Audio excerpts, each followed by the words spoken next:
तो आप पर जातिवाद का आरोप है और वहाँ माउंट आबू में आपकी होटल के पड़ोसी महिला ने आप पर बहुत गंभीर आरोप भी लगाए के साथ में पर नहीं मैं आपको एक बात बता रहा उसने आरोप लगाया कि आपकी सरकार ने तब बहुत परेशान हूँ। आज तक मैंने इस बात का किसी को कोई जवाब नहीं दिया, मैं उचित समझता ही नहीं था जवाब दे। अशोक जी के पुत्र भी चुनाव हार गए, ऐसा माना जा रहा है कि रतन जी देवासी निष्क्रिय थे लोकसभा में। हमसे ये गलती रही, हमसे ये चूक हो। शुरू से स्वयं जी एमएलए थे, जनहित के मुद्दे उठाने के लिए उनको कहा, उन्होंने उठाए एक बार। और एक अधिकारी जो एसडीओ रैंक का अधिकारी वहां बैठे और वो अधिकारी हमको दबाने की कोशिश करे, ब्लैकमेल करे ताकि उसके कृत्य हम किसी को नहीं बताए कि कौन सा तो अधिकारी शामिल था, सिविल का कौन सा माउंट आबू का अधिकारी शामिल था, कौन पिकनिक मनाने जाते थे। कोई कांग्रेस का व्यक्ति निष्क्रिय नहीं था। प्रदेश की बात करें तो प्रदेश में 5-6 लड़ाके बहुत थे, लेकिन इन दिनों गहलोत साहब से आपकी बड़ी अब देखते हैं क्षमता किसमें ज्यादा है। लोग राजनीति में ये तो बहुत शॉर्ट में बहुत कुछ प्राप्त करना चाहते हैं। तो फिर हाल ही में एक धार्मिक कार्यक्रम का आयोजन किया, उसमें आपने सचिन पायलट जी को बुलाया, मारवाड़ के कदावर नेता अशोक गहलोत जी को। प्रदेश की राजनीति की बात करें तो मारवाड़ अछूता नहीं रहता और फिर गोडवाड़ को भी भूल नहीं सकते। हम बात कर रहे हैं 26 साल के उस युवा लड़ाके की जिसने 2003 में विधानसभा का पहला टिकट पाया और उसके बाद 2008 में 32 साल की उम्र में उन्होंने विधानसभा देखी।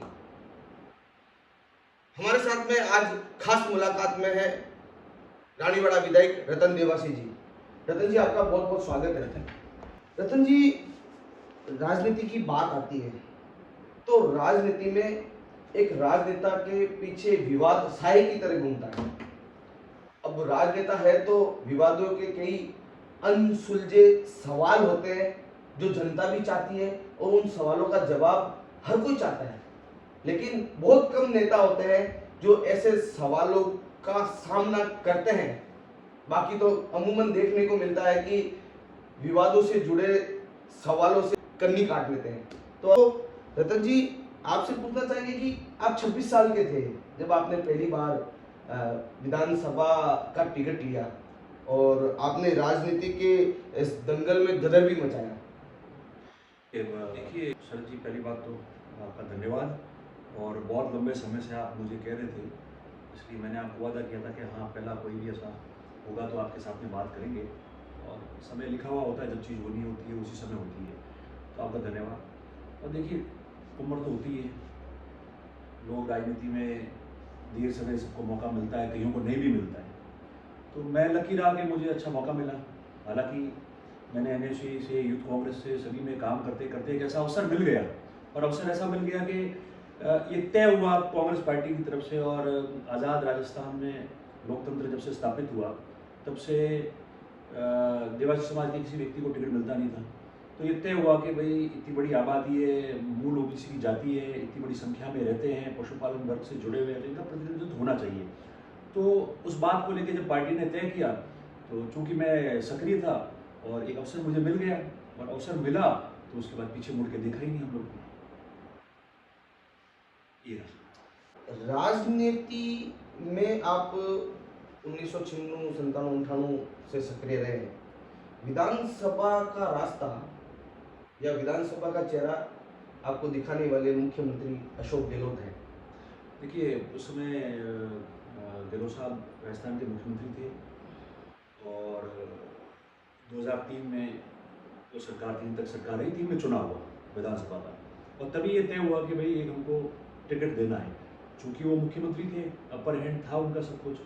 और मैं धन्यवाद देता हूँ उस समय जो हमारे पर्यवेक्षक लगे सारे, बोले उन्होंने उस मेरिट पे काम किया। सागर जी थे, राजू भाई परमार थे, हमारे इंचार्ज जनरल सेक्रेटरी थे, सब ने मेरिट पे इसको लिया कि भाई एक देवासी समाज को व्यक्ति को टिकट देना चाहिए और देना चाहिए। तो निश्चित तौर पर जैसे मैंने पूर्व में आपको बताया कि मैं सक्रिय था तो मुझे मौका मिल गया, अवसर मिल गया और गहलोत साहब मुख्यमंत्री थे तो धन्यवाद तो ही क्यों नहीं। लेकिन इन दिनों गहलोत साहब से आपकी बड़ी दूरियां दिख रही है। नहीं, ये दूरी किसी से नहीं हो सकती। हम लोग सब एक पार्टी के लोग हैं, मिलकर काम करते हैं, उनका सानिध्य हमेशा हमको प्राप्त हुआ है, आशीर्वाद भी मिला है। ये क्या होता है कि जो लोग राजनीति में या तो बहुत शॉर्ट में बहुत कुछ प्राप्त करना चाहते हैं, और या फिर वो बड़े नेता के इर्द गिर्द जो है बैठ के केवल कानाफूसी करके, और जो मेहनत का लोग होते हैं, संघर्षशील लोग होते हैं, उनके बारे में रोज बुराइयां करना, ये ऐसे लोगों की उपज है जो दिन भर ये बात करते रहते हैं, क्योंकि वो कहीं सक्सेस नहीं होते इसलिए। तो मैं समझता हूँ कि ऐसा कुछ नहीं है, राजनीति में सभी लोगों का आशीर्वाद मिलता है, एक दूसरे से मिलकर काम करते हैं और मिलकर आगे बढ़ते हैं। तो फिर हाल ही में एक धार्मिक कार्यक्रम का आयोजन किया, उसमें आपने सचिन पायलट जी को बुलाया, मारवाड़ के कदावर नेता अशोक गहलोत ने लिखे उसमें। देखिए, एक धार्मिक हमारे जो गोत्र है, परिवार है, नौम परिवार, उनकी तरफ से था। मैं गहलोत साहब को खुद मिलकर आमंत्रण देकर आप पूछ सकते हैं, और उन्होंने मुझे कहा मैं पूरे प्रयास करूँगा, और काफ़ी देर हम बैठे। आप तो व्यक्तिगत परिचय तो आप पूछना। मैंने उस दिन खड़गे साहब भी वहाँ आए हुए थे, चूँकि हमारी मीटिंगें थी जयपुर में, मिल नहीं पाया, फिर भी मैं डोगरा साहब जी को, हमारे नेता प्रतिपक्ष विधायक दल के जो नेता है जूली जी, उनको, पायलट साहब, सबको देख आया। अपनी अपनी सबकी व्यवस्था होगी जो नहीं आ पाए कोई, और ये पायलट साहब आए। तो मेरी तरफ से कभी मैं इनमें कभी नहीं रखता हूँ इन चीज़ों में, पर बात वही आ रही है कि जब एक ओबीसी का व्यक्ति चेहरा आगे बढ़ेगा, संघर्ष करेगा अपने लोगों के लिए, छत्तीस कौम के लिए, सब बात करेगा, तो इस प्रकार की जो बातें आना जाना, इसके लिए सबको तैयार होना चाहिए, आती रहेगी। और ये आसान नहीं है, क्योंकि जो ये सब करते हैं ना, उनको भी आगे बढ़ना है, तो उनको भी इनको फेस करना है। अब देखते हैं क्षमता किसमें ज़्यादा है, वही है। उस दिन धार्मिक कार्यक्रम में आपने एक बयान भी दिया था कि पब्लिक को पूछा था कि अब कौन सा नेता बाकी रहा है हाँ, कि मैं उसको लेके आऊं, यस, तो ये यस, इशारा ये था, नहीं। राजनीतिक विश्लेषक कहते हैं ये इशारा था कि आपने ये इशारा अशोक गहलोत की तरफ। नहीं, आपने उसको बराबर सुनना नहीं होगा सर जी, आप उसको वापस सुनना। ठीक है, मैंने उसको मारवाड़ी में कहा था, और यही कहा था कि इतने सारे आप लोग आराम से बैठो, इतने सारे तो नेता आए हुए हैं, ठीक है, और कोई रह गए होंगे, समय समय पे आते रहेंगे। तो ये मैंने वापस कहा ना कि कहीं की कहीं चीज़ नहीं ले जानी। हम लोग देखो एक मर्यादित समाज में रहते हैं, हर बात का एक तर्क वितर्क करने का एक बात का समय होता है, एक बात होती है जिस पर हम कर सकते हैं। हर एक चीज़ पे, किसी के घर परिवार के प्रोग्राम में हो, राजनीति में हो, तो हर एक शब्दों में से भी शब्दों का वो निकालना मैं समझता उचित नहीं है। भावनाएं देखी जानी चाहिए। आदमी की अगर अंतर्करण से भावनाएं शुद्ध है काम करने के प्रति, अपने लोगों के प्रति, तो उसके बाद में सारी बातें फॉरगॉन हो जाती है, छोटी पड़ जाती है। तो फिर ये जो लोकसभा चुनाव हुआ था, अशोक गहलोत जी के पुत्र वैभव गहलोत जी ने चुनाव लड़ा, आपके मित्र भी पुखराज जी पारासर भी, उनसे भी आपकी इन दिनों दूरियां हैं, कम मुलाकातें हैं, अशोक जी के पुत्र भी चुनाव हार गए, ऐसा माना जा रहा है कि रतन जी देवासी निष्क्रिय दिखे लोकसभा में। तो पहली बात तो ये मैं आपको बताऊं, हम चुनाव हारे में खेद है। नंबर 1, 8 विधानसभा है, 8 विधानसभा में कहाँ कितना मार्जिन रहा है उसी से पहले पता कर लो, निष्क्रिय सक्रिय कौन।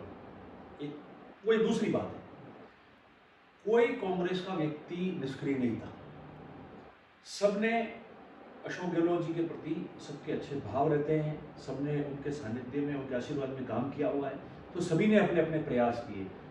बात होती है माहौल नहीं था, मैं इस बात को एडमिट करता हूँ, मैंने गहलोत साहब को भी ये बात कही थी।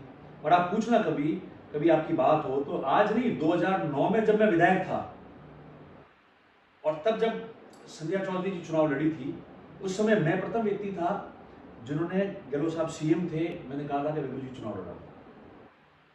और जब मैं लड़ा 2019 में वापस, उसके 10 साल बाद, तभी भी मैंने कहा था कि यहाँ से लड़ना चाहिए, हम सब ने एक होकर कहा था कि वैभव जी को लड़ो।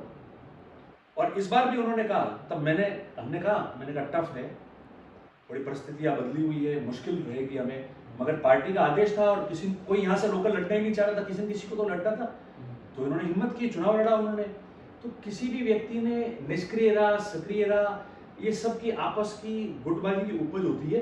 बाकी सबने अच्छी तरह से काम किया है, अच्छी तरह से उन्होंने जितनी बेस्ट मेहनत कर सकते थे उतनी मेहनत की है, पार्टी ने अच्छा वोट भी सिक्योर किया है, वोट परसेंट भी अच्छा आया है, और अच्छी तरह से हम लोग रहे। हाँ, ये बात अलग है कि कहाँ कितना जो होप कर रहे थे, जैसे मान लो उदाहरण के तौर पे सांचौर है, तो सब सोचते हैं सांचौर में हम 35,000 की लीड लेंगे। उदाहरण दे रहा हूँ, किसी को अपने ऊपर लेने की जरूरत नहीं है कि 35,000 से हम लोग जीत जाएंगे, ठीक है, क्योंकि राज में रहे हैं, राज में सब व्यवस्था इनके पास थी, पर नहीं आए, 11,000 से पीछे रह गए। तो एक माहौल था देश में और जालौर जिले में, जो कि हमारी सरकार रही थी, और सरकार गए हुए 2-3 महीने ही हुए थे, तो हो सकता है आप जानते हैं सरकार में हर आदमी संतुष्ट होता नहीं है, तो कहीं ना कहीं कोई कमियां रही होगी। और वो देखो, वो बातें नेता को भी पता है, हम लोगों को नहीं पता है।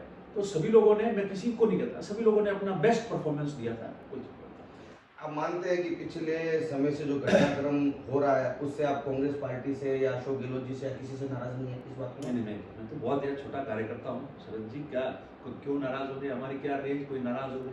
तो फिर राजीव गांधी भवन निर्माण में प्रदेश अध्यक्ष गोविंद सिंह डोटासरा जी आए थे, आप नहीं दिखे?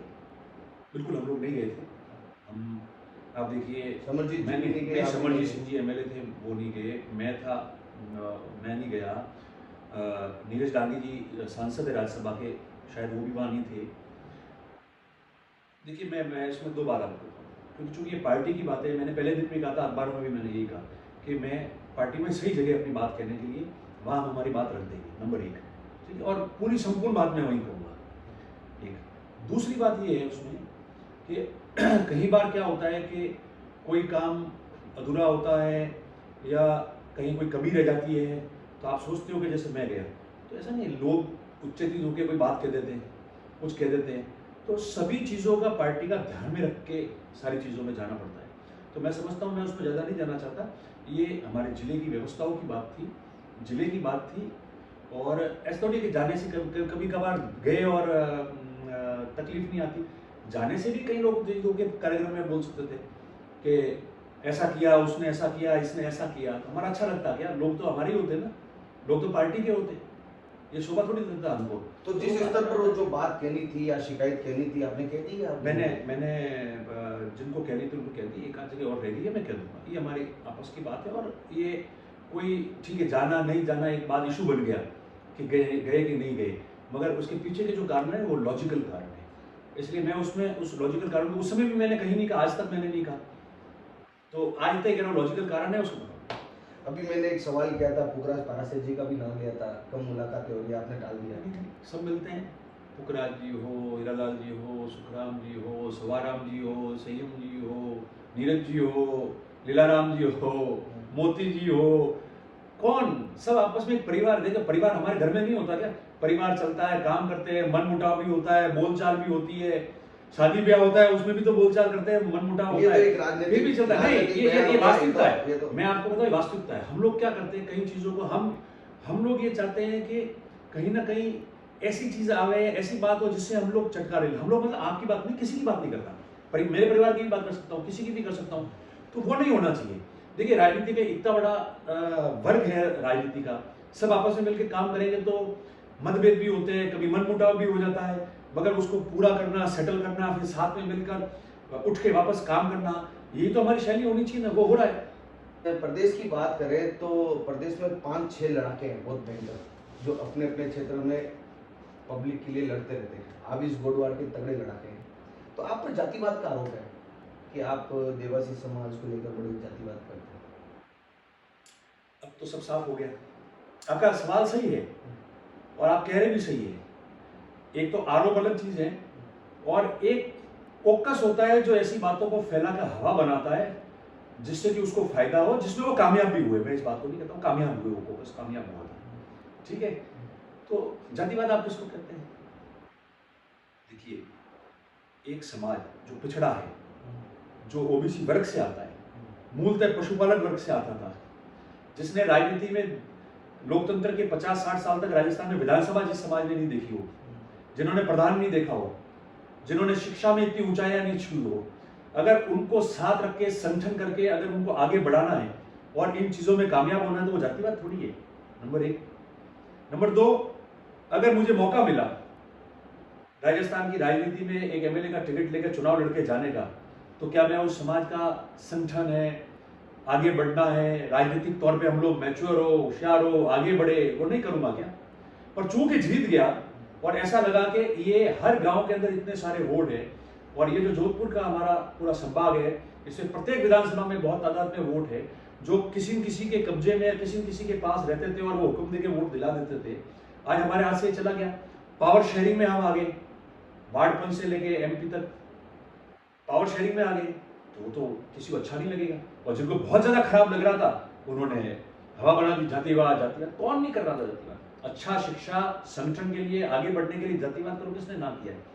दूसरी जातियों को तकलीफ नहीं पहुंचे, चोट नहीं पहुंचे, उनकी भावनाओं को चोट नहीं पहुंचे, वो जातिवाद नहीं करना चाहिए। ऐसा कोई करते और काम हमारी समाज ने कभी किया नहीं, और मुझे खुशी है कि इस समाज में मैंने जन्म लिया है। और क्यों नहीं कहेंगे, इतना अच्छा दूध दही पशु रखने वाला समाज जो आज शिक्षा में व्यापार में बहुत आगे बढ़ा है, अगर इसमें जन्म लेता है तो अच्छी बात है। अच्छा काम करेंगे, अच्छी सब समाजों के लिए अच्छा काम करेंगे। गलत काम करके कोई आएगा तो उसके लिए तो मेरे पास भी जगह नहीं है कि गलत काम कर रहा है और दूसरे लोगों को, दूसरी समाज के लोगों को परेशान करे, प्रताड़ित करे, उसके लिए जगह नहीं है। मगर सिर्फ ये कहना, और फिर बाकी तो आप जानते हो किसकी बात कर रहे हो, कौन नहीं करता था। कोई रात के अंधेरे में करता है, कोई दिन के उजाले में करता है, इतना ही फर्क है। तो उससे कोई ज़्यादा हम विचलित भी नहीं हुए थे। उसका नुकसान हमको हुआ, भरपूर नुकसान हुआ, मगर समय रहते लोगों को भी समझ में आ गई, और धन्यवाद है। और सबको आज आह्वान भी करता हूँ कि सब मिलकर काम करो, अच्छे समाज का निर्माण होना चाहिए। छत्तीस कौम के साथ मिलकर चलो, मिलकर रहो, उनकी भी मदद करो। गलत करो तो भाई किसी के पास आओ मत, और नहीं करो तो सब मिलकर अच्छे से। आपने 36 कौम की बात की, एक राजनेता का एक हमेशा मोटिव रहता है कि 36 कौम उसके साथ चले, फिर भी एक जाति आपसे विशेष नाराज है? मेरे से ऐसी कोई जाति नहीं है जिसका कार्यकर्ता मेरे साथ में। मेरे पास जितने भी वर्कर कार्यकर्ता है, साथी है, मित्र है, सहयोगी है, जिनके सानिध्य में मैं काम करता हूँ, प्रत्येक जाति के लोग हैं, समर्पित है, जी जान लगा दे मेरे लिए, वो लोग हैं। और ऐसी कोई भी जाति नहीं है पूरी 36 कौम जो इस जिले में रहती हो जिनमें से उस जाति का व्यक्ति मेरे पास नहीं हो या उनके घर मेरा आना जाना नहीं हो सकता है किसी का कम हो, किसी का ज्यादा हो। लोकतंत्र में बैठे हैं, वोटों की राजनीति हो सकता है, कोई कम पसंद कर रहा हो तो कम लोग होंगे, मगर जो है वो मन से है और पक्के हैं। तो कोई जातियों नहीं, ये तो जो लोग खिलाफ होते हैं वो क्रिएट करते हैं कि अरे ये हमारे खिलाफ जाति का है, क्योंकि उनको दुकान जमा नहीं है उनकी। उस व्यक्ति के खिलाफ हो सकता हूँ, सिस्टम के खिलाफ हो सकते हैं, कार्यशैली के खिलाफ हो सकते हैं, किसी जाति के खिलाफ कैसे कोई हो सकता है? नहीं हो सकता है। राजनीति में कोई किसी का दुश्मन नहीं होता लंबे समय तक, और ना ही कोई किसी का दोस्त होता, सब अवसर और संभावनाओं का ऐसा खेल माना जाता है। तो पिछले कुछ सालों का विश्लेषण करें तो चौधरी समाज के साथ आपका अच्छा समन्वय इन दिनों देखने को मिल रहा है, और कभी वोट भी नहीं मिले थे। देखिए, जब मैं 2003 में चुनाव लड़ा, उससे पहले भी मेरे बहुत अच्छे रिश्ते थे। मैं 98 में सिरोही में एनएसयू का जिलाध्यक्ष था। उसके बाद यूथ कांग्रेस में प्रदेश का उपाध्यक्ष हुआ, जालोर का प्रभारी भी था।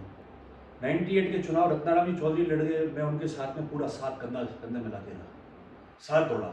उसके बाद भी 5 साल उनके साथ रहा। ये अलग विषय है कि उन्हीं के लोगों ने खिलाफत की और सारी बातें हो गई, टिकट कट गया, एक व्यक्ति को देना था और मेरे को मिल गया, एक अलग कहानी है। उसके बावजूद भी फिर मैंने आपको वही कहा, जहर घोल दिया बोलने वालों ने, दूरियां कर दी समाजों को। चुनाव हराना था, हार गए, जीते, उसके बाद में भी हराया, उसमें वो कामयाब हुए। फिर हमने देखा कि ये व्यक्ति सदैव एमएलए एमपी नहीं रहता है, मगर समाजों में दूरियां बन जाएगी। तो हम लोगों ने मिलकर ये प्रयास किए कि गांव में जाजम में बैठे एक दूसरे के शादी ब्याह में आए जाए, वोट के तरीके से आएंगे। और समय रहते उन्होंने पहचान लिया कि व्यक्ति कौन थे जो समाजों की दूरियां चाह रहे थे, कौन उनको नुकसान कर रहा था। तो ऐसा नहीं, 4 घर तो पहले भी मेरे साथ थे ना, 20 साल में रहा, तो 200, 500, 1000 वोट ये तो मुझे मिले ही होंगे ना, 10,000 नहीं मिले होंगे, 1000, 1500, 2000 तो मिले होंगे ना। संख्या समझ में आ गया सबको, आपस में सभी लोग प्रेम से रह रहे हैं। चुनाव आते जाते रहेंगे, सदैव मैं भी कोई एमएलए एमपी रहने वाला नहीं हूँ, मगर ये व्यवस्थाएं जो है प्यार मोहब्बत की वो तो रहेगी, एक दूसरे के प्रेम की। गाँव में जाजम में सब साथ में बैठने लग गए। ये तो रतन जी राजनीतिक आरोप है, आपका जुड़ाव माउंट आबू से भी रहा है, और माउंट आबू से जुड़ाव होने के कारण कुछ व्यक्तिगत आरोप भी आप पर लगे हैं, और वहाँ माउंट आबू में आपकी होटल है, होटल के एक पड़ोसी महिला ने आप पर बहुत गंभीर आरोप भी लगाए, तो व्यक्तिगत आरोप भी बहुत भयंकर लगे। देखो, मैं आपको दो बात बता देता हूँ, आबू से लगाव तो रहेगा ही, क्योंकि मेरा जो परिवार है, एक परिवार, वो 80 साल 100 साल हो गए वहाँ गए हुए, और प्रतिष्ठित परिवार था, है आज, और कैसे क्या रहे मैं नहीं जाना चाहता। मैं आपको सिर्फ 2 बात बताऊंगा। मैं आपको कहूँगा एक दिन आप मेरे साथ पूरे दिन बैठना, स्पेशल इसी इंटरव्यू के लिए, आपको ही दूंगा सबसे पहले, और एक एक सवाल जो मर्जी हो आपकी वो पूछना, और मर्जी मैं जवाब दूंगा कि कैसे कैसे तो अधिकारी थे हमारे, कई परिवारों में पड़ोस में या आगे पीछे बहुत अच्छे संबंध रहे हैं वर्षों से, मैं भी पला बड़ा हूँ उन लोगों के साथ में। उस पर महिला नहीं, मैं आपको एक बात बता रहा हूँ, उस महिला ने आरोप लगाया कि आपकी सरकार सुनो, मैं आपको सारी बातें बता रहा हूँ। मैंने आपको कहा ना कि आप सरकार में मैं दुखी रहा या सुखी रहा ये तो लोग जानते हैं, और आपको बताऊंगा अभी उसका सवाल भी दे दूंगा जवाब आपको। आप एक दिन मेरे साथ में बैठना, 1 घंटा आधा घंटा जितना आपको बात करनी है, आप उस विषय भी मेरी बात करना, इसी विषय पे आप विषय लेके आना। सबसे पहले आपको बोलूंगा कि आज तक मैंने इस बात का किसी को कोई जवाब नहीं दिया, मैं उचित समझता ही नहीं था जवाब देना। आपने कहा ना आरोप, राजनीति में तो आरोप भी तो लगेंगे, और जो मजबूत होगा उसके लिए कोई ना कोई टूल बनता है। तो मैं ये कह रहा हूं आपको कि आप बैठना 1 घंटे, आप सिरोही से आ रहे हैं ना, आप तो सिरोही से हैं। 2014 में भी आप जानते थे क्या हुआ था, जिलों में कौन कौन से अधिकारी लगे हुए थे, कहां तो कौन सा जिला था, कौन सा स्टेट था, क्या है। आपको वहां से लेके और यहां तक बताऊंगा कि कौन सा तो अधिकारी शामिल था, सिरोही का कौन सा माउंट आबू का अधिकारी शामिल था, कौन पिकनिक मनाने जाते थे, कौन कहाँ गए कहाँ रहे, किसने कब लाइसेंस ली, किसने क्या किया, किसने अनड्यू फेवर किए। मेरी बात सुना, मतलब ये आप अधिकारी की बात और ये आरोप ये मिक्स कर रहे हैं या? सारा मिक्स है, मैं आपको पूरा बताऊंगा। मैं तो आपको एक सारांश दे रहा हूँ, अभी बाद में तो डिटेल में पूछना ना, इसलिए 1 घंटा चाहिए होगा, क्योंकि सबका बताना पड़ेगा ना, सबका खोलना पड़ेगा। अब समय आया है, पहले मैं बोला नहीं क्योंकि मैं चाहता था कि सिस्टम कानून अपना काम करे। मैं क्यों बोलूं, राजनीति में आरोप लगेंगे, जांच करना पुलिस का काम है, बाकी न्यायालय है। मैं क्यों बोलूंगा, एक बात बताओ, आप बड़े नेता हो, आपने राजनीति से दबा दिया, मैंने मेरी बात सुनो, ऐसा भी आरोप नहीं ऐसा नहीं, मैं आपको 2 बातें बताता हूँ। अब मैंने आपको कहा ना कि अपन इसके लिए अलग से बात करेंगे, मैं आपको प्रत्येक सवाल का जवाब दूंगा, मगर मैं जवाब दूंगा उसमें आपको जिन अधिकारियों का नाम लेना है, किसने किसको कैसे फेवर किया, कौन किसके साथ में गया, कौन किसको साथ लग गया। ये जो साथ लगे सारे लोग, मैं चुनाव नहीं लड़ पाऊं, बदनाम हूं, जेल जाऊं, मतलब ये सुनो ये समाज भी हाशिए पे आ जाए। कई जुड़े, सिरोही के जुड़े, जो मैं बताऊं आबू के लोग थे, एक आध दो, ठीक है, मेरे यहाँ रानीवाड़ा के चले गए, हमारे एक्सपर्ट है जुल्म चलाने वाले लोग, उनके प्रतिनिधि अहमदाबाद तक चले गए मीटिंग करने, उनके रिश्तेदारों को रिपोर्ट देनी पड़ी थाने में। एक गाड़ी में जहां कृत्य करने गए उसकी मिसिंग रिपोर्ट, आप सुनिए, मिसिंग रिपोर्ट देनी पड़ी थाने के अंदर। वो परिवार वाले आज भी मुझे सॉरी फील करते हैं कि हम तो क्या करें, हमारे रिश्तेदार ऐसे निकले। अब उनकी खुद की परिवार में इज्जत चली गई है, उनको तो सजा मिली रही है, मैं क्या कहूँ। मगर आपको पूरा का पूरा, मैं सुनिए एक बात, मैं आपको पूरा का पूरा बताऊंगा, अपन इस पर पूरा डिस्कस करेंगे। बाकी तो देखो 10 साल से चला आ रहा है, 3 साल बहुत, सुनिए 3 साल बहुत ज्यादा चला, जो भी होना है जांच होगी वो हो गई, कानून है, न्यायालय का प्रथम इसमें आदेश भी आ गया, न्यायालय के प्रथम निर्णय भी आया है, तो मैं उसमें नहीं जाना चाहता। पर एक बात बताऊं, आप जरूर टाइम निकाल के आना, बहुत रोचक कहानियां है, किससे सीरियसनेस गंभीरता की बातें भी आएगी, आप भी हंसोगे कि इस प्रकार के लोग भी होते हैं क्या समाज में। आप 1 घंटा लेके आना। बात माउंट की चल रही है, माउंट से आपका जुड़ाव भी है, रानीवाड़ा के क्षेत्र के लिए भी आपने खूब काम किया है, तो माउंट के लोग परेशान हैं, किसी तरीके से वो बेचारे निर्माण नहीं कर पा रहे हैं, और जो माउंट के मूल निवासी हैं, जो उनकी कई परिवार तो ऐसे हैं कि छोटा मकान होने के कारण उनकी सगाइयाँ नहीं हो पा रही है। तो इस विषय को लेकर आप, जब सरकार नहीं आई थी तब आपने माउंट के लोगों से वादा भी किया था कि भाई जब कभी ऐसा होगा सरकार आएगी तो हम जरूर उनको राहत पहुंचाएंगे, वो राहत नहीं पहुंची।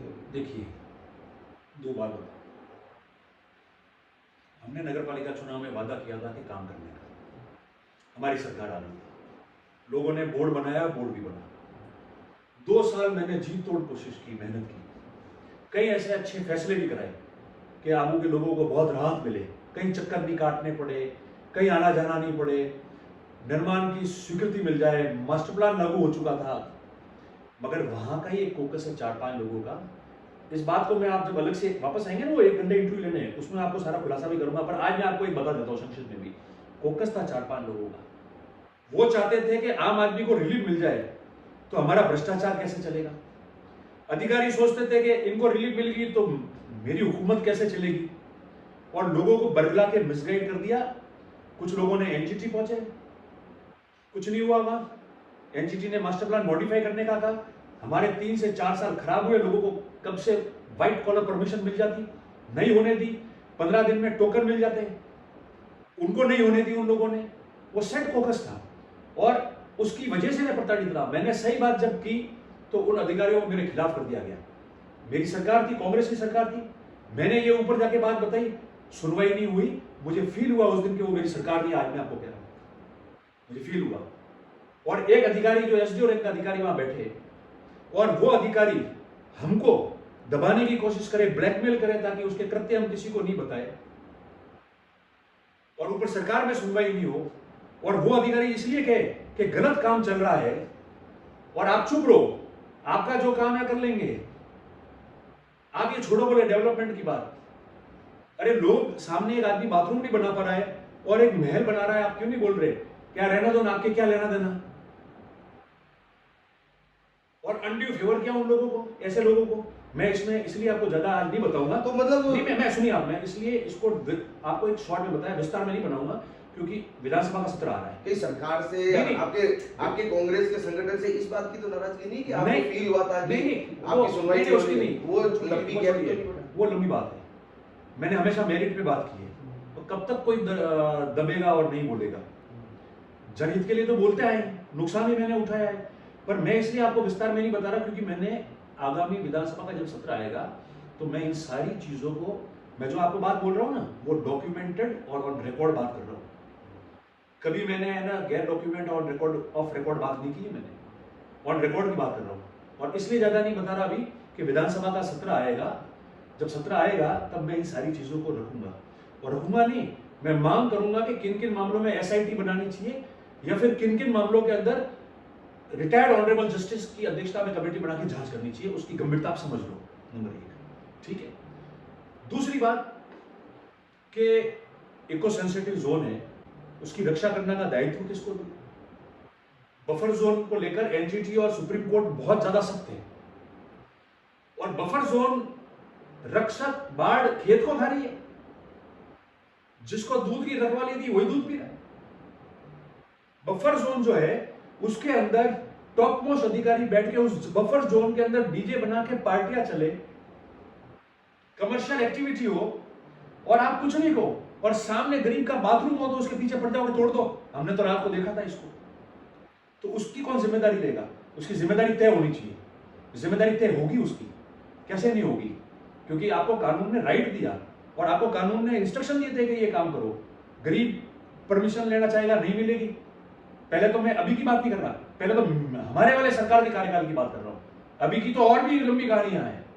तो आप विधानसभा में सवाल उठाएंगे? सवाल नहीं उठाऊंगा, इसको मैं चर्चा तक ले जाना कि तो नियमों में ले जाना। सरकार के लोग भी कह रहे हैं, मैंने विधानसभा में बोला हमारी गलती रही, हमने अच्छे काम करने की कोशिश की, कुछ वहां के लोगों ने नहीं करने दिया।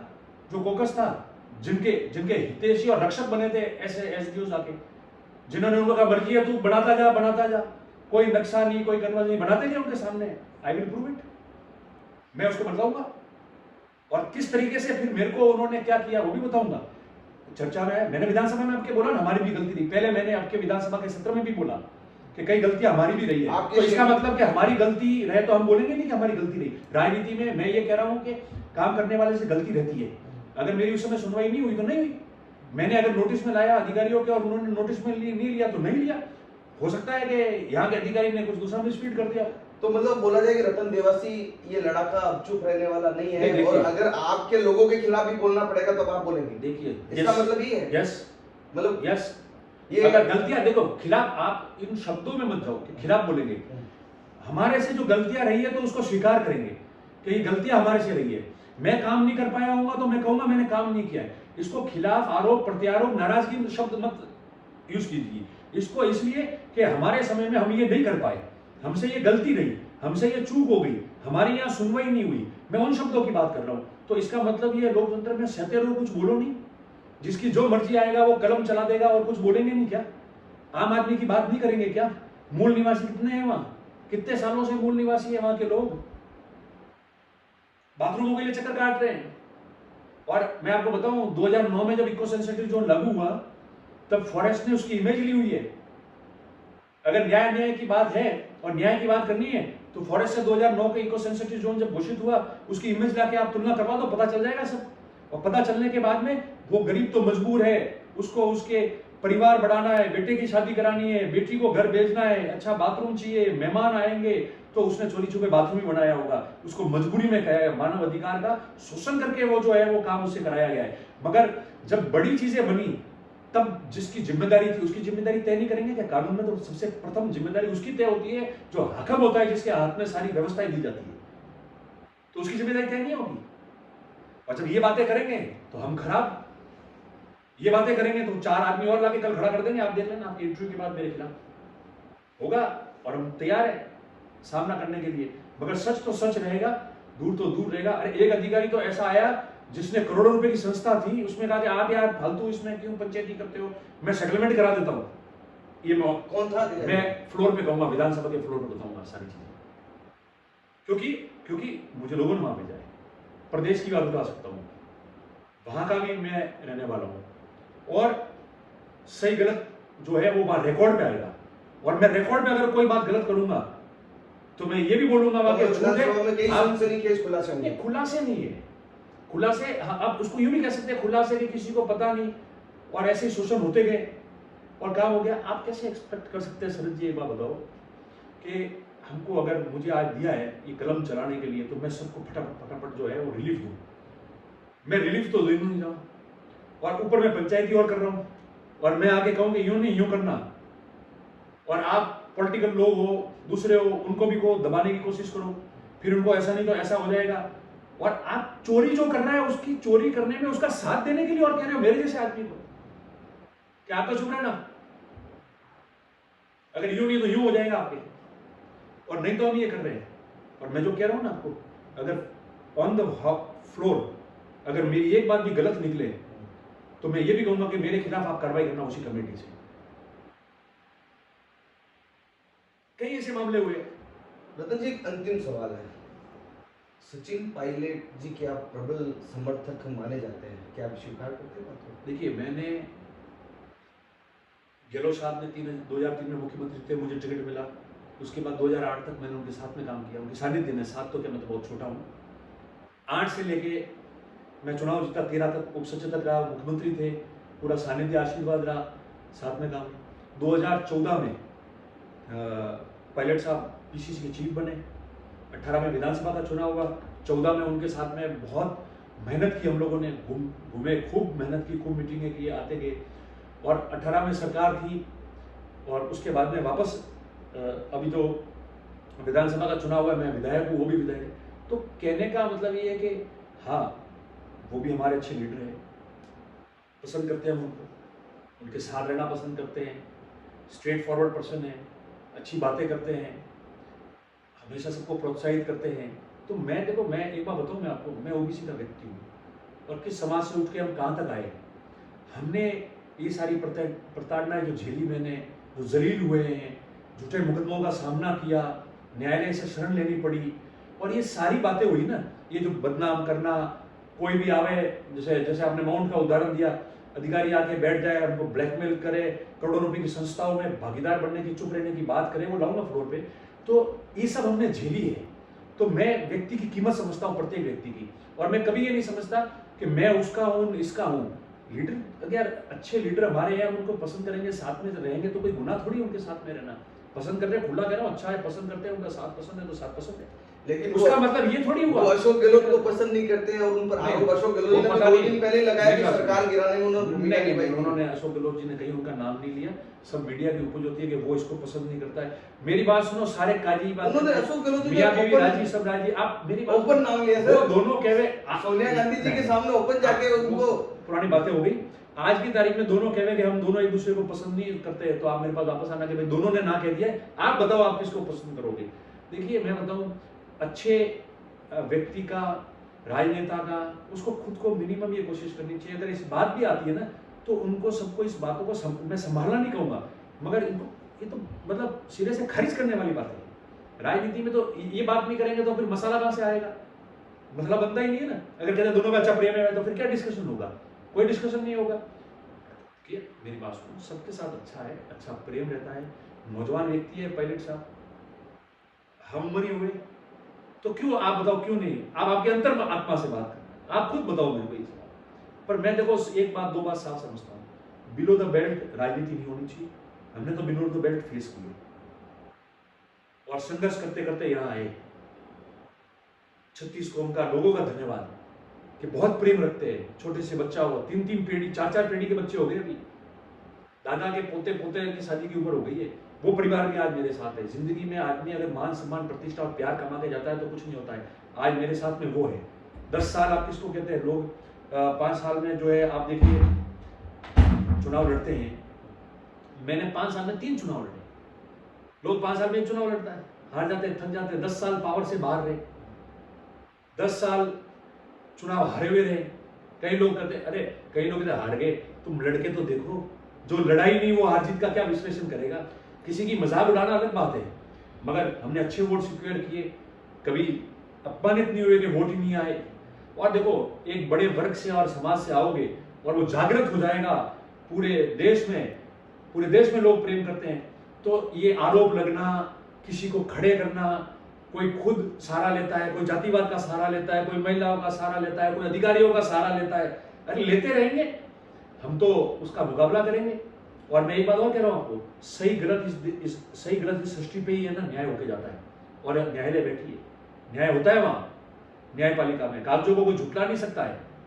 और जो व्यवस्था है आपने की, मैं सोचूं कि मैं हाकिम हूं, इस शहर में जो मर्जी आए वो कर लो, आग लगा लो, कुछ बना दो, वो कागज और वो गूगल इमेज बैठती नहीं है, उनको भी जवाबदारी तय करनी पड़ेगी।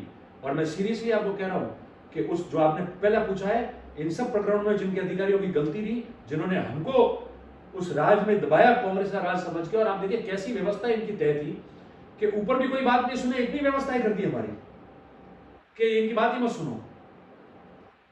तब जाके कभी कभार मैं इस रिकॉर्ड पे नहीं कर रहा हूं, शुरू से सीएम जी एमएलए थे, जनहित के मुद्दे उठाने के लिए उनको कहा, उन्होंने उठाए एक दो बार, अब के जैसे टोकन के थे, दूसरे मामले थे, ऐसे प्रयास हमको करने पड़ रहे थे कि हम डायरेक्ट जाके नहीं करा सकते थे सरकार की। फिर हमने भी 2 साल हुए, हमने हथियार डाल दिए कि ना यहाँ बैठे अधिकारी कुछ करना चाह रहे हैं, बाकी बहुत अच्छे अधिकारी आए। मैं कहता हूँ कुछ लोग तो इतने वंडरफुल एक्सीलेंट वर्क करने वाले, उनकी सोच जो आबू के प्रति थी वो इतनी अच्छी और पॉजिटिव थी, बहुत सारे अधिकारी लाजवाब, बात हुआ। पर एक दो जो होते हैं ना, वो पूरी व्यवस्थाएं खराब करके जाते हैं, उसमें गांव खराब हुआ। कैसे है मैं आपको बता दूंगा, विधानसभा का सत्र भी आ जाएगा। तो धन्यवाद रतन जी, आपसे बहुत अच्छी वार्ता सर जी, बहुत बहुत धन्यवाद। और बीच में वापस मैं रहा हूँ मैं आपको वापस, चूंकि आपने बात छेड़ी तो वापस आना, 1 घंटे अपने उस मुद्दे पे बात करनी है, उसमें बहुत रोचक, कहीं कौन अधिकारी गार्डियन का, अरे आप आओ तो सही, तो बात करेंगे। आप रतन देवासी, उन्होंने तमाम सवालों के जवाब दिए। आने वाले दिनों में एक और पॉडकास्ट करेंगे जिसमें कुछ सवालों के जवाब बच गए हैं और समय भी कम है। इस पॉडकास्ट के बाद में हम दूसरा पॉडकास्ट भी बनाएंगे, तो शायद मैं मानता हूं कि अब पब्लिक को तमाम सवालों के जवाब मिल गए हैं। आपका बहुत बहुत आभार, थैंक यू। वापस